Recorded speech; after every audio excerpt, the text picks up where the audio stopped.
Vor Jahrhunderten entwickelten die Inka ausgeklügelte Rüstungen, die den Schlägen von scharfen Speeren und Streitkolben standhalten konnten.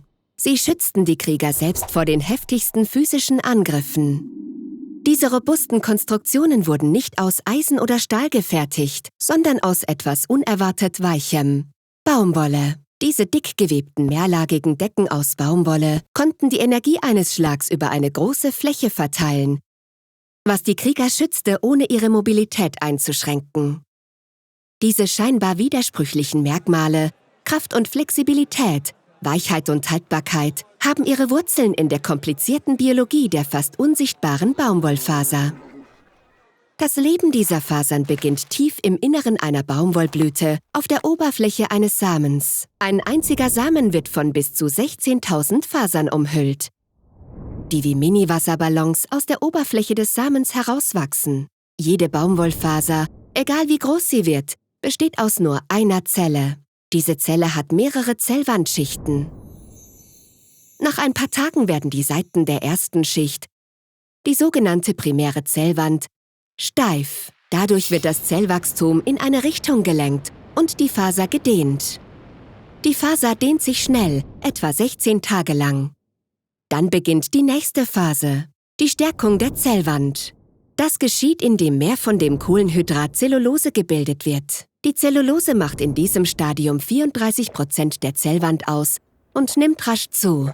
Dieses neue Wachstum stärkt die Zellwand auch, weil es entgegen der Maserung der bestehenden Wand wächst. Die verstärkte Wand ist steifer, was weiteres Wachstum einschränkt. Das heißt, wenn die Faser ihre Wände zu früh umformt, wird sie zu kurz sein, was zu groben, schwachen Stoffen führt.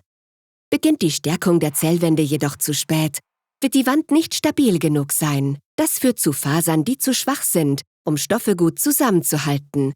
Unter idealen Anbaubedingungen, mit der richtigen Temperatur, Wasser, Dünger, Schädlingsbekämpfung und Licht, kann eine Baumwollfaser bis zu 3,6 cm lang werden, mit einer Breite von nur 25 Mikrometern. Lange, feine Fasern können sich besser umeinander wickeln als kürzere, gröbere Fasern. Was bedeutet, dass diese langen, feinen Fasern stärkere Fäden ergeben, die als Stoff besser zusammenhalten. Baumwolle mit diesen Eigenschaften ist vielseitig einsetzbar. Von weichen Textilien bis zur US-Dollar-Note, die zu 75% aus Baumwolle besteht. Die nächste entscheidende Phase des Wachstums der Baumwollfaser beginnt mit der Verdickung seiner sekundären Zellwand durch Ablagerung großer Mengen von Zellulose in der Sekundärschicht. Die Zellulose macht über 90% des Gewichts der Faser aus. Je mehr Zellulose abgelagert wird, desto dichter wird die Sekundärschicht. Und das bestimmt die Stärke der fertigen Faser. Diese Phase ist entscheidend für die Entwicklung langlebiger Materialien, wie zum Beispiel für ein T-Shirt. Die Fähigkeit des Kleidungsstücks, jahrelangem Waschen und Tragen standzuhalten, wird weitgehend durch die Dichte dieser sekundären Zellwand bestimmt. Andererseits wird seine Weichheit stark von der Länge der Faser beeinflusst, was durch die Umformung der primären Wandschicht bestimmt wurde. Nach etwa 50 Tagen ist die Faser schließlich voll ausgewachsen. Die lebende Materie innerhalb der Zelle stirbt ab, nur die Zellulose bleibt zurück.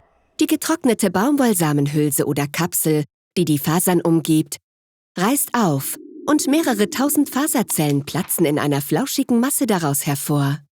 Die fadenförmigen Fasern, die wir sehen, die dünner als ein menschliches Haar sind die Überreste dieser dichten, ausgetrockneten Wände aus Zellulose.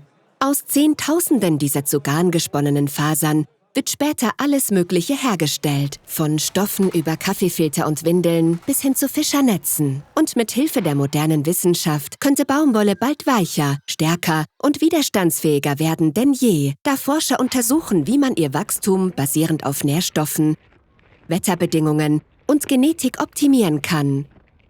Lerne mehr mit diesen Videos und vergiss nicht, unseren Kanal zu abonnieren. Verpasse nie die Chance, etwas Neues zu lernen.